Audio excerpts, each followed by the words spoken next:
चलतु आज बनैबा गुजरात फेमस प्रसिद्ध ढोकला।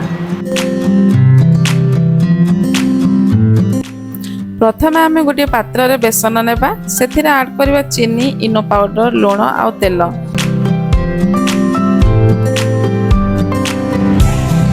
तापर पानी मिसई ताकू भल से मिक्स करदेबा तापर ताकू स्टीम दे देबा। एपटे बनैबा छुंक शेष में जानिबे छुंकटा कौन पाई आवश्यक।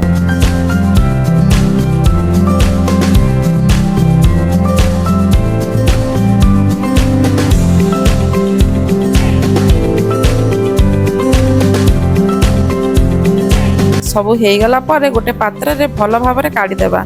जो छुंक प्रस्तुत करथिले ताकू आमे ढोकला ऊपर पकेदेबा। तापरे रेडी हो जिवो गुजरात फेमस ढोकला। सब्सक्राइब और लाइक करिया को भूलिबेनी। मिसिबा नेक्स्ट वीडियो रे। जय जगन्नाथ।